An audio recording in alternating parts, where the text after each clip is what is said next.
Apa boleh menegakkan hukum dengan melanggar hukum, Pak? Tidak boleh.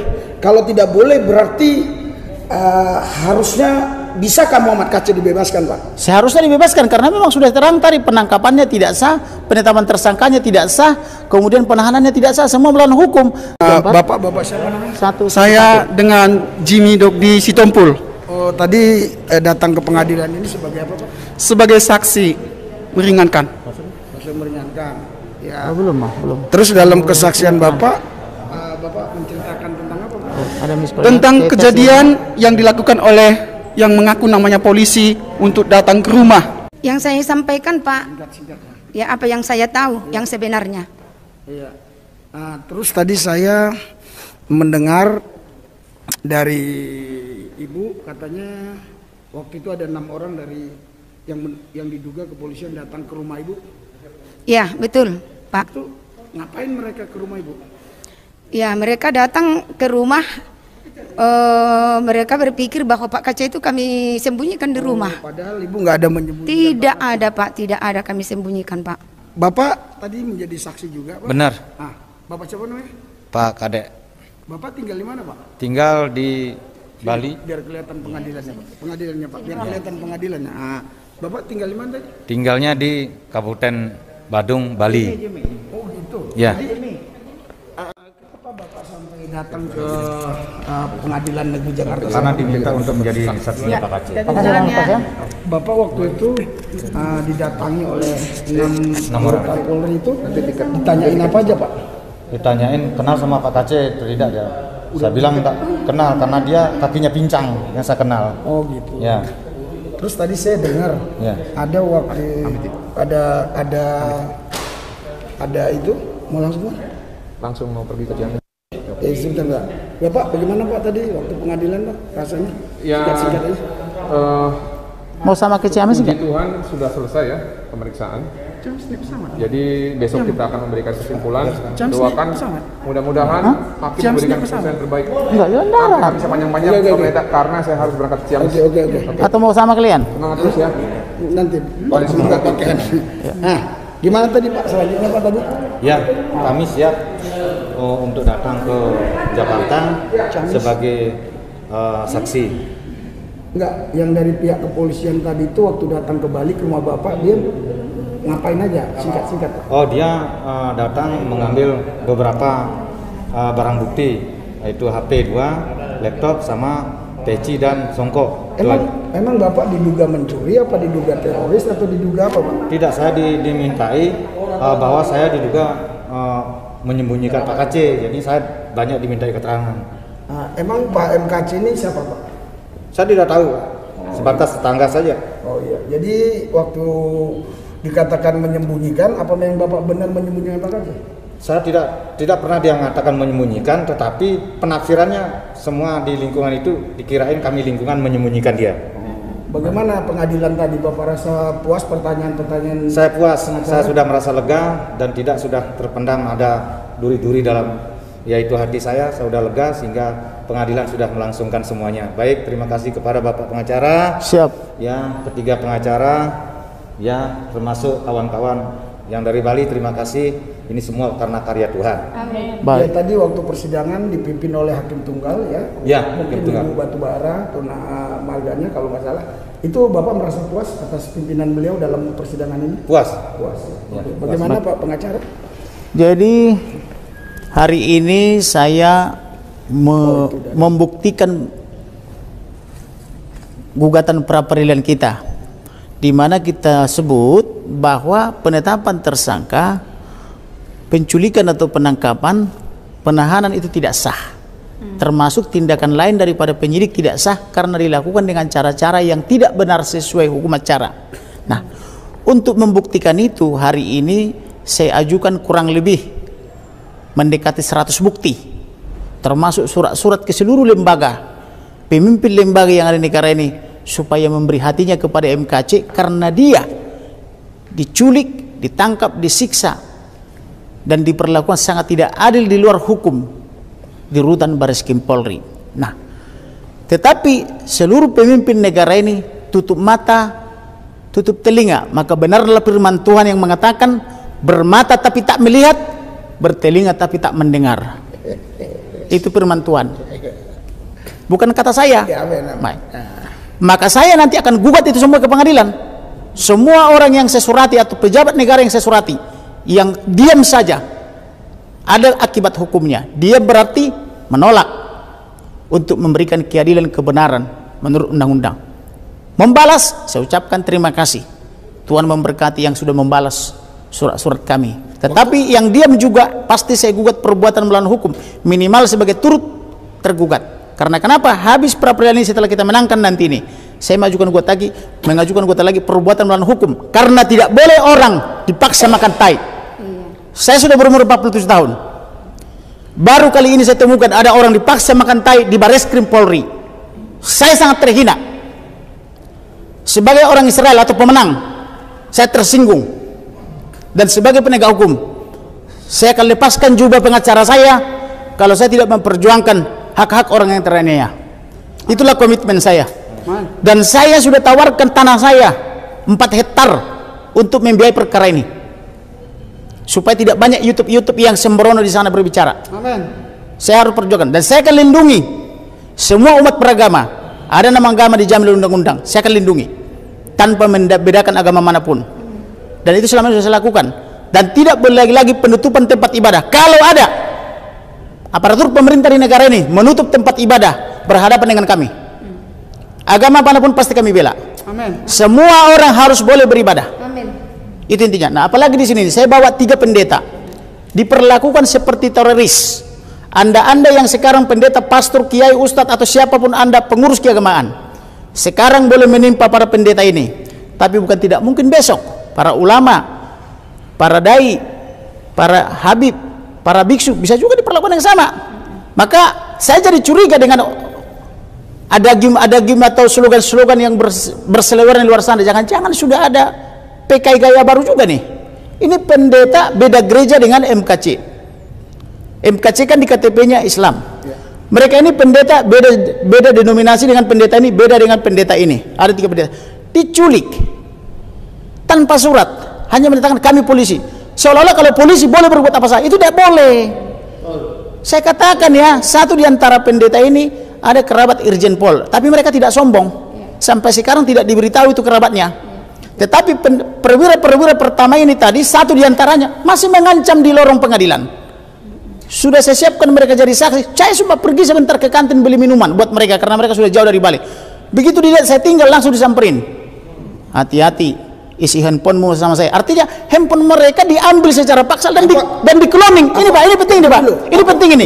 Handphonenya dipaksa diambil dan di cloning. Itu perbuatan melawan hukum, itu hak privat orang. Apa kemungkinan karena wanita itu terlalu cantik Pak sehingga dia datang mungkin begitu? Bukan, ini kejahatan Pak. Mengancam seorang perempuan, ini menghinakan perempuan. Kamarudin Simanjuntak tidak akan jadi orang tanpa seorang perempuan. Tidak boleh mengancam perempuan.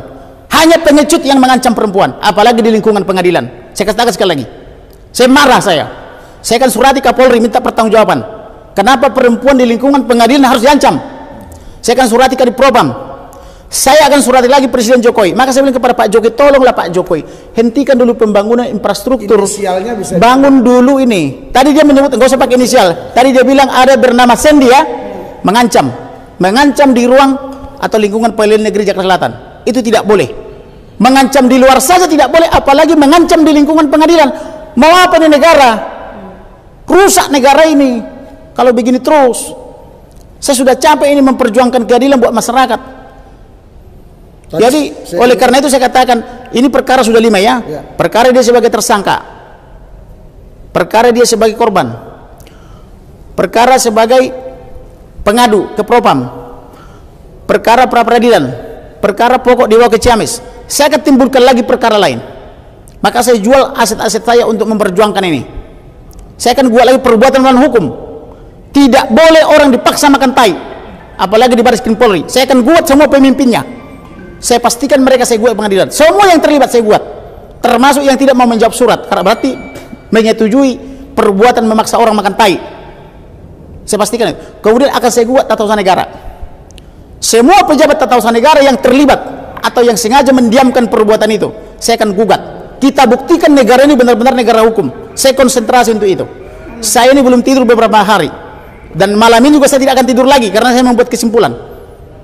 Itu. Jadi tadi saya dengar pertanyaan-pertanyaan Bapak itu jitu-jitu sekali. Ya, karena itu berapa hari Bapak itu mempersiapkan itu, Pak? Saya kalau berbicara orang apa yang diucapkan, yang dikatakan, saya simak itu. Dan saya makan sayur dan buah sehingga memorinya bagus. Jadi saya tidak perlu membaca lagi untuk bertanya. Itulah urapan Tuhan.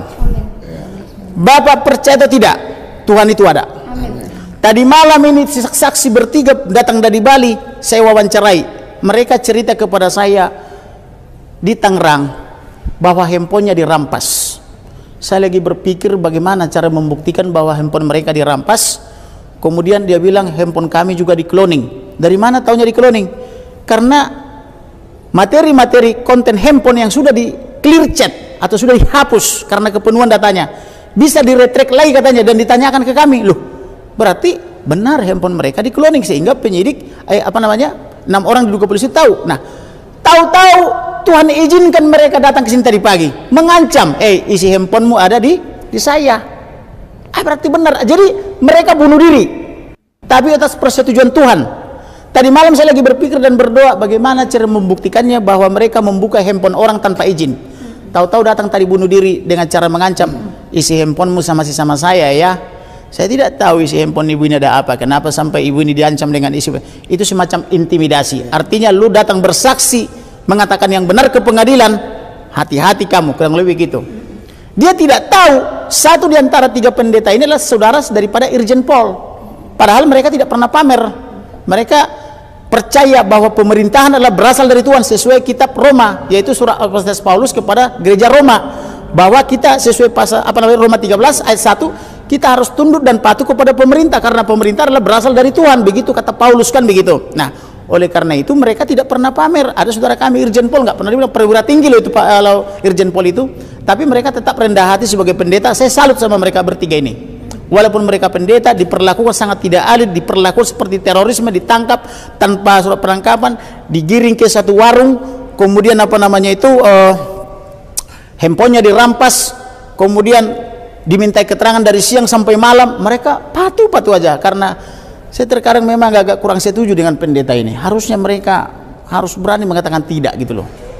Walaupun mereka itu berasal di pemerintah yang sah, harus tanya mana buktinya bahwa Anda polisi, mana kartu anggotanya, mana surat penugasan, mana surat perintah penangkapan, penahanan, penggeledahan, penyitaan, harusnya kita ditanya. Tapi nggak apa-apa lah. Jadi kita bersyukur punya pendeta yang percaya kepada pemerintah. Karena kami sebagai pendeta percaya bahwa ketika mereka mengakui polisi artinya bahwa kami hanya berserah sama Tuhan. Itulah kami menunjukkan kasih kami. Tidak ada saling curiga. Karena kita sama-sama melayani dan satu bangsa untuk memberi yang terbaik untuk bangsa Indonesia. Itu Pak. Jadi itu maka kami tidak banyak pertanyaan-pertanyaan karena kami merasa bahwa mereka itu juga adalah bagian kami. Tapi mereka memperlakukan kami tidak baik untuk semua kasus dan kejadian yang mereka perbuat itu Pak. Ini Pak, biar masyarakat tahu Pak, apa boleh menegakkan hukum dengan melanggar hukum Pak? Tidak boleh. Kalau tidak boleh berarti harusnya bisakah Muhammad Kacil dibebaskan Pak? Seharusnya dibebaskan karena memang sudah terang tadi penangkapannya tidak sah, penetapan tersangkanya tidak sah, kemudian penahanannya tidak sah, semua melawan hukum. Tetapi saya mau katakan ini kepada seluruh tokoh agama. Dengarkan Kamarudin Simanjuntak ini dari Pengadilan Negeri Jakarta Selatan. Ini ada semacam perbuatan atau rencana yang sistematis, terencana dan struktur untuk menghajar semua tokoh-tokoh agama. Percayalah sama saya, dari cara mereka memperlakukan 3 orang pendeta ini padahal tidak ada hubungannya dengan MKC, tidak satu gereja, harus diperlakukan bagaikan terorisme. Ini kejahatan. Memang ini pekerjaan berat. Pak Kapolri harus mendengarkan ini supaya mengeksaminasi, mengevaluasi orang-orang yang bekerja di lingkungan Kapolri. Demikian juga Jaksa Agung. Saya katakan, ini proyek kebencian. Saking bencinya mereka, locus delicti tempus delicti di Bali diantarkan ke Ciamis. Berarti ada rencana terselubung untuk membuat gaduh negara ini. Nah, yang diduga membuat gaduh negara ini berasal dari institusi mereka. Kita selalu mengatakan damai sejahtera, persatuan, perdamaian Tapi untuk apa mereka rancang perkara kebencian harus disidang di Ciamis 300 km ke sana, harus pergi saya misalnya sekarang untuk sidang besok, pulang Jumat, habis waktu. Padahal asas perkara pidana sederhana, ringan, cepat, biaya ringan maksudnya. Ini sekali berangkat 10 juta, perkara pro bono habis 10 juta sekali berangkat. Kalau 30 kali sidang 300 juta. Kalau 300 juta kita belikan ladang atau apa namanya, tanah udah dapat berapa, ke 100 meter di daerah Bogor sana atau di Bogor Cianjur gitu loh. Jadi ini saya katakan oke lah, kalau anda sudah masuk anggota Polri, sudah masuk anggota TNI, sudah masuk ASN, sudah masuk kepada BUMN, BUMD, anda bukan lagi suku atau agama saudara, anda sudah mewakili Pancasila 245 dan undang-undang. Anda adalah warga negara Indonesia tulen. Jangan lagi ada sentimen pribadi. Itu yang selalu saya katakan selama ini. Disinilah Pak Jokowi sebagai kepala negara, sebagai kepala pemerintahan, sebagai Presiden Republik Indonesia, tolong Pak siapkan anggaran untuk membina ini, mumpung Indonesia ini masih utuh. Jangan nanti setelah hancur seperti Suriah, sudah hancur pecah seperti Uni Soviet, baru menyesal. Kalau kita mau Indonesia diutuh, ayolah Pak, tegakkan hukum dan keadilan. Karena dengan hukum tegak dan keadilan tercapai dan kemampatannya, maka Indonesia akan saling mengasihi, saling menyayangi. Tapi kalau ada yang diperlakukan tidak adil, seperti ini pendeta diperlakukan terorisme, padahal setahu saya pendeta itu kata-kata pertama setiap saya ke gereja, damai sejahtera yang melampaui segala akal. Kan begitu kata-katanya. Jadi di sini penekarannya hati dan pikiran harus damai. Tapi diperlakukan bagaikan teroris, ini kan tidak boleh dong. Ini kesalahan bernegara, tolong dievaluasi. Kita juga sayang kepada penyidik-penyidik itu, tetapi saya curiga ini jangan-jangan dibawa intervensi kekuasaan yang besar sehingga mereka berani terang-terangan melawan undang-undang. Apalagi saya katakan kemarin, baru saja di Komisi 3 DPR dipertanyakan 60.000 kasus yang sudah SPDP-nya sampai di kejaksaan tapi tidak tuntas. Kenapa tiba-tiba ini MKC tuntas sendiri dalam waktu yang sangat singkat tanpa lidik, sedangkan yang lain lidik? Ini begitu berbuat tanggal 20, lapor tanggal 21, tanggal 22 langsung tersangka, tanggal 23 udah tiba di rumah Bapak Pendeta Kadek. Berarti kan hanya beda sehari-hari. Hari ketiga orang itu sudah di rumah Pak Kadek. Sedangkan saya melapor kejahatan pemalsuan sudah 2-3 tahun di Bareskrim Polri, Bareskrim yang sama, karena pelakunya kepala daerah. Mereka terus negosiasi ke saya, Pak kita jadikan aja tersangka kepala daerah ini, tapi jangan tersangka pemalsuan ya Pak. Padahal perbuatannya memalsu, menguasai tanah 10 hektar, memalsu akte tentik.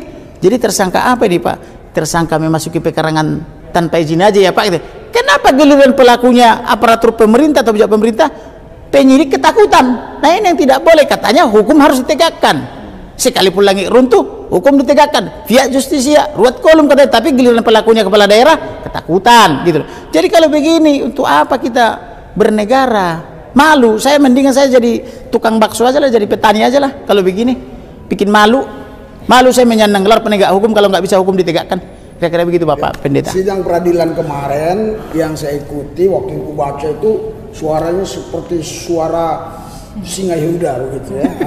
Nah, tadi waktu dikasih kesempatan berbicara, sepertinya Ibu sudah clear begitu aja, nggak ada berbicara tadi. Kenapa? Iya, tadi saya udah merasa sudah cukup dan juga sudah banyak yang saya catat-catatkan. Dan hari ini maksudnya sudah cukup dengan ya pertanyaan Pak. Maksudnya dia sudah ditanya semua. Sudah ditanya semua. Semuanya sudah sempurna tadi gitu kan. Dan hari ini sidang sudah pembuktian sudah selesai. Hari ini sudah, intinya ini, hari ini sudah selesai pemeriksaan pra peradilan. Jadi sekalipun misalnya besok MKC sehat dan bisa sidang, itu tidak bisa menggugurkan pra peradilan ini. Karena ini acara besok pagi tinggal kesimpulan, disimpulkan atau tidak perlu, karena hakim tinggal membuat putusan. Oleh karena itu eksepsi mereka kemarin, oh sudah sidang Pak, itu bukan sidang. Sidang kemarin di Ciamis itu pengacaranya ada kuasa, yang diperiksa kan baru pengacara, bukan pokok perkara. Sedangkan saya sebagai ahli hukum mengatakan yang dikatakan oleh undang-undang itu kalau sudah diperiksa pokok perkara barulah menggugurkan pra peradilan. Yang diperiksa bukan pokok perkara tapi legalitas daripada penasihat hukum. Kami kan di sana sebagai penasihat hukum selaku advokat. diperiksain identitas kami, diperiksain surat kuasa, diperiksain berita acara sumpah, diperiksain kartu advokat. Ternyata belum selesai kita diperiksa itu sudah nggak kuat sidang karena udah gemetar, gulanya tinggi. Nah, ini sebetulnya juga mempermalukan institusi pemerintah, karena pemerintah ketika saya surati, rawat gulanya, periksa kesehatannya. Kalau negara tidak punya anggaran, saya bawa dokter, saya biaya pribadi. Kan saya bawa dokter tuh, aku yang biayai loh. Sekiranya terjadi pemeriksaan, bukan pemerintah yang bayar, saya yang bayar. Kok mereka keberatan warga negara Indonesia sehat? Inilah rasio daripada pemimpin negara ini. Bingung saya di mana. Saya siapkan dokter menyehatkan warga negara, tetapi pemimpin negara keberatan warga negara sehat. Tapi ketika mau sidang karena sakit, dicari-cari dokter. Coba, psikopat bukan? Inilah psikopat. Orang sakit, obati pak karena kau tahan, nggak mau ngobatin. Saya bawa dokter, pak ini dokter mau diobati ya. Perwira non akpol mengatakan, iya pak itu hak dia berobat, saya siapkan ruangan ya pak, disiapkan. Datang yang akpol, nggak boleh kata pimpinan. Pemimpin ini kan katakan dia nggak boleh, tapi kalau benar pemimpin yang ngomong begitu kepada perwira akpol ini kita nggak tahu, karena pemimpin yang ngomong di mana kita juga nggak tahu. Tiba-tiba ini perwira yang non akpol mengalah, no comment no. Akhirnya pulang dokter. Sekarang ketika mau sidang dia masih sakit, cari dokter, sampai 3 kali skor, diskor 3 kali persidangan mencari dokter nggak ada. Kita bawa dokter nggak mau. Nah tadi pagi ada WhatsApp dari Ciamis, Pak KC mau dibawa berobat. Padahal sudah saya minta dari minggu lalu kepada Ketua Pengadilan Negeri Ciamis dan kepada Kepala Kejaksaan, bawa berobat ini gulanya berdasarkan hasil pemeriksaan kalian loh, bukan pemeriksaan saya. Berdasarkan hasil pemeriksaan kalian, kesehatan Pak KC ini buruk. Kalian tulis di sini gulanya 428. Bawa bantarkan ke rumah sakit. Saya sebutkan dasar hukumnya pasal 58. Saya sebutkan lagi dasar hukum pembantaran. Dia cuma membaca surat saya aja. Kalau misalnya dia baca undang-undang malas, nggak dibantar-bantarkan. Saya dengar tadi malam sakit lagi dia, maka hari ini saya dapat WhatsApp dari Polres mau dibawa berobat dari instruksi kejaksaan. Ya terima kasih kepada jaksa kalau dibantarkan atau dibawa berobat Pak KC-nya. Itu. Jadi inilah susahnya bernegara ini. Jadi untuk membangun negara ini kita tidak harus tunggu pemerintah. Kita juga memperbaiki di lingkungan kita. For things to change, I must change first. Melakukan suatu perubahan, kita yang harus berubah terlebih dahulu. If I got success, the others will follow me. Kalau saya berhasil, orang lain akan bertanya, kenapa kau sukses? Tidak ada orang bertanya, Pak, kenapa Anda gagal? Apa rahasianya? Enggak ada itu. Tapi kalau ditanya, Bapak kok dari kolong jembatan bisa jadi pengacara dan suaranya kencang gitu ya? Apa rahasianya? Baru kita kasih tahu, kita ini singa Yehuda, diberkati oleh Tuhan Elohim. Amin. Kan begitu. Kita baca firman Tuhan, makan buah dan sayur sebagaimana perintah Tuhan waktu manusia di Taman Eden, kan gitu. Jangan makan yang lain terus gitu. Jadi sayur dan buah dulu harus dimakan supaya ini cerdas. Baru belajar dari orang sukses gitu loh. Gitu loh. Jangan menyombongkan arogansi atau perintah pimpinan seolah-olah kalau pimpinan besok kiamatlah dunia ini, kan begitu. Gitu Bapak. Ya. Saya teringat dengan pembicaraan Bapak tadi, jadi itu saya ingat ya dari filsuf Yunani. Siap. Nah, filsuf Yunani sekali waktu dia ingin merubah negaranya, nggak bisa. Kalau gitu masyarakat dan sekeliling nggak bisa juga. Kalau gitu keluarga aku aja nggak bisa juga. Oh, aku aja lah berubah. Diriku sendiri aja kurubah. Nah, sekarang dia sudah meninggal, di batu nisannya ditulis, kalau kau ingin merubah dunia, engkaulah berubah. Rubahlah dirimu sendiri. Iya. Itu. Berarti ini karena kita tidak punya power merubah orang lain. Iya. Life by the golden rule, kata Tuhan Yesus. Iya. Life by the golden rule. Jika kau sakit dicubit, jangan cubit orang lain. Lakukanlah kepada orang lain apa yang kamu kehendaki orang lain lakukan kepadamu. Amin. Begitu kata Tuhan. Jangan lakukan kepada orang lain apa yang tidak kau kehendaki orang lain lakukan kepadamu. Itu intinya. Itu inti daripada filsuf yang tadi Bapak Pendeta. Jadi firman Tuhan itu untuk dibaca, direnungkan dan dipraktekkan, bukan cuma dilihat-lihat bukunya gitu loh. Ya, jadi Pak. Pemirsa semua dimanapun saudara berada, di Indonesia, di mancanegara, kita sudah saksikan tadi luar biasa ya, bagaimana pertanyaan-pertanyaan Pak Komarudin ya. Saya mengikuti terus sidangnya, jitu-jitu luar biasa, apalagi yang tadi itu sangat luar biasa ya. Kita doakan semua ini nanti berjalan dalam pimpinan Tuhan. Kita berdoa Tuhan Yesus, hadirat urapan dan kuasa-Mu mengalir di tempat ini. Ketika esok kapanpun dilakukan lagi sidang di tempat ini, di ruangan manapun, ada hadirat urapan yang kuasa Tuhan. Tuhan Yesus berkati semua kami yang hadir di tempat ini, pengacara juga Engkau jamah, Engkau urapi juga hakim, lembutkan hatinya, Engkau jamah juga supaya polisi-polisi jujur, jaksa pun jujur, jangan ada di sana ingin mencari pembenaran, biarlah mereka cari kebenaran. Terima kasih Bapa, dalam Yesus kami berdoa. Amin. Amin ya. Terima kasih. Haleluya. Berkati, Ya. Ayo